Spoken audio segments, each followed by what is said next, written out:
Bonjour, bonjour, j'espère que vous allez bien, c'est Emmanuel de Joyeux No Code. Je voulais vous faire cette vidéo pour vous montrer comment on utilise Glide, cet outil de constructeur d'applications en no code. Donc comment est-ce qu'on utilise Glide pour reconstruire des applications? Et aujourd'hui on va reconstruire VDM, un vieux site internet sur lequel des gens partageaient leurs fails et qui existe depuis très très longtemps. Alors comment est-ce qu'on reconstruit ça dans Glide? La première chose, ça va être de se rendre sur Glide, de se créer un compte, et on va commencer par se créer une nouvelle application à partir de rien du tout. On ne va surtout pas utiliser des bases de données externes et surtout pas Airtable, je le déconseille vivement. On va plutôt utiliser les Glide Tables, c'est-à-dire les tables bases de données de Glide. Donc on est sur l'espace de travail Glide et on voit trois onglets en haut, Data, et c'est là qu'on va construire la donnée de notre application. Layout, c'est la représentation de notre appli avec le format téléphone, mais aussi, si on veut, ordinateur. Et enfin, les actions, ça va être des petites automatisations ou des intégrations. Alors, on va pas aller aussi loin, on va rester très simple. La première chose, ça va être de construire sous mini base de données vraiment très simple, sous une forme, une seule table, là où toutes les VDM vont être stockées. On va avoir cette nouvelle table. Au besoin, on peut en créer une nouvelle. On va juste la renommer VDM. Et là, on va créer les colonnes nécessaires à stocker les informations pour chaque VDM. Donc, chaque VDM va avoir au minimum un titre. Donc, on va renommer cette colonne titre. Effectivement, ça va bien être sous forme de texte. On va avoir une description, c'est parfait, aussi sous forme de texte. Voilà. Moi, ce serait cool d'avoir une date d'ajout. Donc, on va marquer date d'ajout. Et cette fois-ci, ce ne sera pas du texte, mais bien une date. Idéalement, ce serait cool d'avoir une catégorie. On va créer des catégories à l'avance. Donc, catégorie. Et là aussi, ça va être du texte. Ça me fait penser qu'on va devoir créer une autre liste pour lister les 3 ou 4 types de catégories. Et enfin, une petite image. Pour donner un peu de visuel, on va créer plus tard un champ qui va permettre de mettre des images. À première vue, on est bien. On va juste se créer une autre table pour lister les catégories. Donc, juste, on va la nommer catégorie de VDM. Et là, on a vraiment besoin de juste une colonne qui va s'appeler nom de catégorie. Sous forme de texte, ça me convient très bien. Et on va lister, par exemple, famille, couple, études. Donc, juste pour l'exemple, on va créer à la main une première VDM. Et en fait, même ce qu'on va faire, c'est qu'on va aller copier-coller une VDM qui existe déjà. Donc là, par exemple, voici le titre. Voici la description. La date d'ajout, c'est... Alors, est-ce qu'il va bien la comprendre? On espère. On va juste la prendre comme ça suffira. Bon, on va prendre aussi l'heure. Et là, la catégorie, alors, ce qu'on va faire, c'est qu'on va l'écrire à la main. On va dire que c'est autour de la famille. Croyez-le ou non, une fois qu'on a ces éléments qui sont créés, on a à peu près tout ce dont on a besoin pour ensuite créer l'interface de notre application. On va glisser sur l'onglet Layout et maintenant, on arrive sur une page blanche. Et sur cet onglet New Screen, déjà, on va pouvoir le renommer en VDM. Et on va pouvoir ajouter des composants parmi une très grande liste de composants intéressants. Ceux qui vont être les plus puissants, les plus intéressants, ça va être les collections. Ça va joliment mettre en forme, transformer nos lignes en des collections de lignes. Et donc là, typiquement, ce qu'on va faire, c'est qu'on va ajouter un composant de type card. Il faut juste cliquer. Et là, boum, automatiquement, il a relié ça à ma base de données, à ma table de VDM. Il en a créé une, il a correctement mappé les champs. Et donc, c'est déjà quelque chose qu'on va regarder. En termes de style, c'est sous forme de carte, mais je pourrais le mettre sous forme de liste. Ça marcherait bien. Je pourrais le mettre sous forme de table. Là, ça marche pas trop. Ou de Kanban. Pareil, ça marche pas bien. Donc, on va rester sous forme de card. Maintenant, on va regarder comment mapper les informations de notre table aux informations de notre collection. Alors, on voit que quand on est sous forme de card, chaque carte a plusieurs éléments, à 4 éléments précisément. Chaque carte a un titre, chaque carte a une description, chaque carte a ce qu'on appelle un élément méta, assez pratique pour les catégories ou des noms d'utilisateurs, et chaque carte a aussi une potentielle image que l'on peut utiliser, ou pas. Glide va créer autant de cartes qu'il y a de lignes dans notre base de données connectée. Par exemple, c'est celle ici qui est en source. Par exemple, ici, il a créé 3 lignes. Donc, Glide va créer autant d'éléments, autant d'items qu'il y a de lignes dans la base de données source. Et ensuite, il va mettre aux bons endroits les informations mappées. Donc par exemple, au niveau du titre de ma carte, moi je souhaite mettre ce qu'il y a marqué dans la colonne titre. Au niveau de la description, je souhaite mettre ce qu'il y a en description. Au niveau de méta, je souhaite mettre ce qu'il y a en catégorie. Et au niveau de l'image, eh bien là, on n'a pas encore d'image. Donc, ce qu'on va faire, c'est se créer un champ image. Dans Glide, il y a ce champ génial qui s'appelle Generated Image. Donc, c'est quelque chose qui est généré de manière automatique. Ça rend déjà l'aspect de notre application un peu plus chouette. Donc, on va ajouter une colonne. On va appeler ça image et on va utiliser le type Generate Image. Et il faut bidouiller un peu avec ça, mais il prend un input et il le transforme en image. Et donc, nous, on va juste mettre la description en input. Étant donné que la description sera toujours différente, ça va toujours nous faire des images différentes. Et là, maintenant, je vais pouvoir mapper dans la carte le champ image à ma colonne image. Et là, ça rend quelque chose déjà de beaucoup plus visuel. Maintenant, en termes de design, on va pouvoir gérer un tout petit peu et regarder ce qu'on peut faire. Donc, si on veut, on peut le mettre sous forme de carte et on voit que ça met un peu d'espace autour, pourquoi pas. En termes de largeur, bon bah ça on peut décider ce qu'on fait, moi j'aime bien comme ça. Est-ce que l'image elle est en rond ou en carré? Moi je préfère comme ça.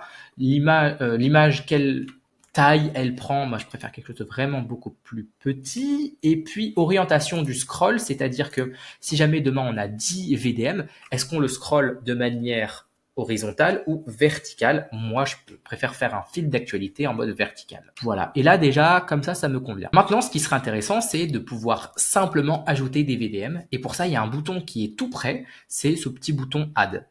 Et c'est là qu'on va comprendre un peu le fonctionnement des formulaires. Donc, en cliquant dessus, ça nous ouvre un formulaire qui est déjà tout prêt. Et il y a autant de champs à remplir qu'il y a en fait de colonnes que l'on peut remplir. Ça, on rappelle, c'est une colonne automatique, donc il n'y a rien à faire dessus.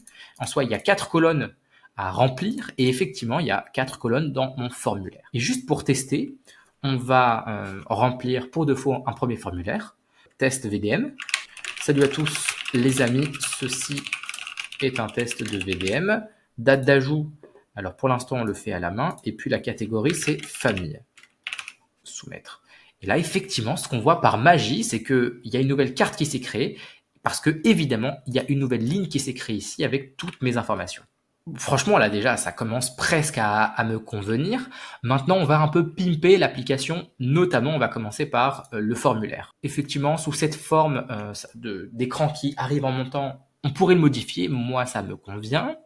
Et donc, juste, est-ce qu'il y a d'autres choses que l'on peut mettre? Déjà, une longueur minimum. Longueur minimum, ça va être 3.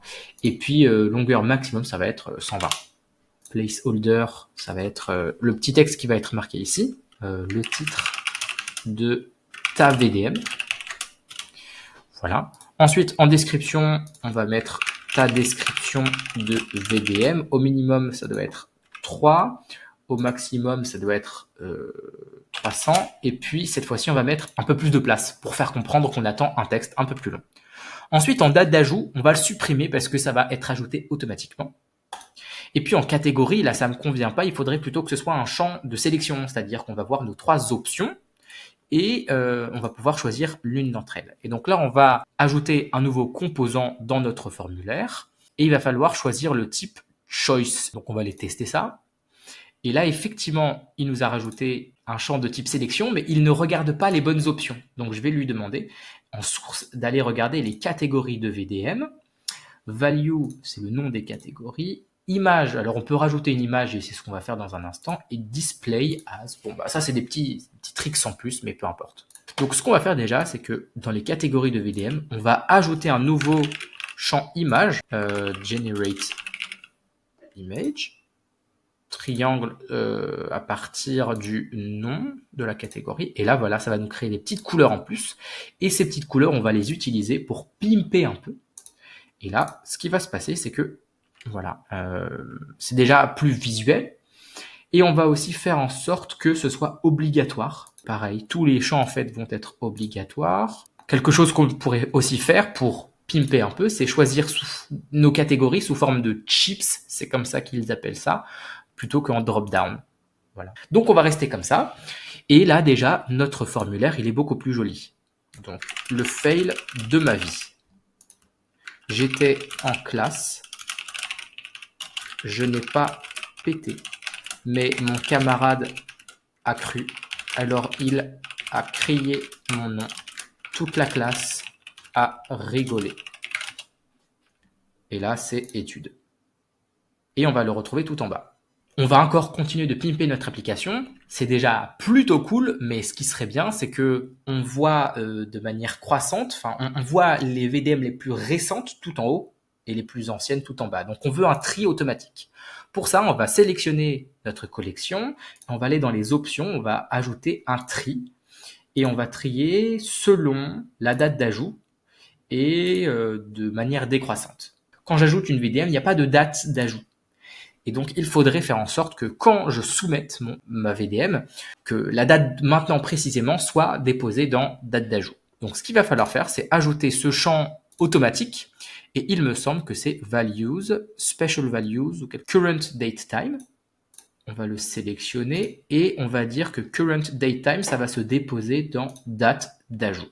Et comme ça, dès qu'on va ajouter un élément, ça va mettre la date d'ajout de maintenant aujourd'hui. Je vais supprimer cette ligne, je vais la rajouter ici, étude, le fail de ma vie, et là, ça apparaît ici. On se rappelle aussi que dans VDM, chaque fois que quelqu'un publiait une anecdote, son anecdote était toujours ponctuée à la fin de VDM. Ce serait cool d'avoir un système automatique dans Glide pour reproduire ce système. Donc ce qu'on va faire ici, c'est qu'on va réutiliser le champ description et qu'on va ajouter automatiquement quelque chose à la fin. Pour faire ça, on va ajouter une nouvelle colonne qu'on va appeler description desk plus VDM et on va utiliser un champ de type template. Et ce champ permet d'indiquer un indice et chaque fois qu'il est retrouvé dans un texte, il sera remplacé. Donc, on pourrait faire quelque chose du style description et ensuite, on va laisser un espace et mettre VDM. Et donc, on va juste copier-coller description ici et chaque fois qu'il est retrouvé, eh bien, on va le remplacer par ce qu'il y a marqué dans description. Donc, si on fait ça, il va bien y avoir l'intégralité de la description qui est ici et à la fin, on va retrouver un espace et VDM. Donc là, si on prend cet exemple, aujourd'hui, je rends visite à ma mère hospitalisée, .vdm, nickel. J'étais en classe, tout le monde a rigolé, .vdm. Voilà. Donc ça, c'est nickel.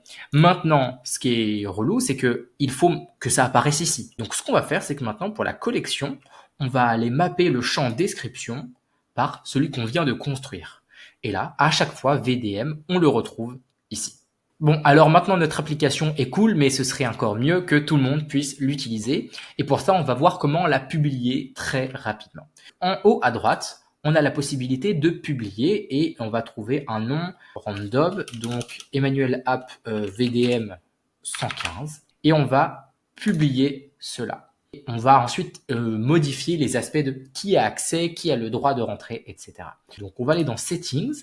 Donc déjà, on peut gérer un petit peu l'aspect visuel, c'est-à-dire que si on le télécharge tel quel, sur notre téléphone, ce sera cette icône-là précisément qui apparaîtra. Donc on peut changer la couleur, on peut changer un peu l'aspect visuel et ça va changer un peu partout dans notre application. Voilà, il y a des nouveaux éléments d'ailleurs qui sont arrivés depuis et surtout l'aspect privacy. Donc soit notre application elle est privée et donc seulement certaines personnes que nous aurons décidé pourront y accéder, mais ça c'est des fonctionnalités payantes. Nous, on veut que n'importe qui puisse y accéder. Donc, on la met en public. Et maintenant, est-ce que les utilisateurs ont besoin de se créer un compte? Est-ce que c'est optionnel ou est-ce qu'il n'y a aucun besoin? Moi, pour l'exemple, aucun besoin. Les modifications, d'ailleurs, sont quasiment instantanément enregistrées. Et maintenant, ce que je vais faire, c'est que je vais prendre mon téléphone et je vais me rendre sur ce QR code. Donc, je scanne. Je me rends sur l'application en direct. C'est en train de charger. Ok, je suis sur l'application et à présent, je vois sur mon téléphone les vrais VDM qui ont été ajoutés. Et même ce que je vais faire, c'est que je vais pouvoir en ajouter une avec le formulaire. Donc, je vais ajouter ma VDM. Ceci est un exemple depuis Montel. Et c'est le type, c'est la catégorie famille. Et je vais le soumettre. Et là, on voit même sur l'écran que celle-ci a été ajoutée directement depuis mon téléphone. Maintenant, si jamais je veux avoir mon application enregistrée sur mon téléphone, sur Chrome, en haut à droite, il y a les 3 petits points, juste ici. Et maintenant, j'ai l'option vers le bas de télécharger l'application sur mon écran d'accueil. Et je crois que c'est la même chose d'ailleurs sur iOS. Voilà, j'espère que cette démonstration de Glide pour créer une petite application rapidement était assez claire. Normalement, vous voyez, ça peut se faire vraiment super rapidement à partir du moment où on sait utiliser Glide. Si jamais vous avez appris quelque chose, n'hésitez pas à mettre un petit like et un petit commentaire. Ça aide à avoir plus de visibilité sur cette vidéo. Je vous souhaite une très très bonne journée. À très bientôt. C'était Emmanuel de Joyeux No Code. Ciao, ciao!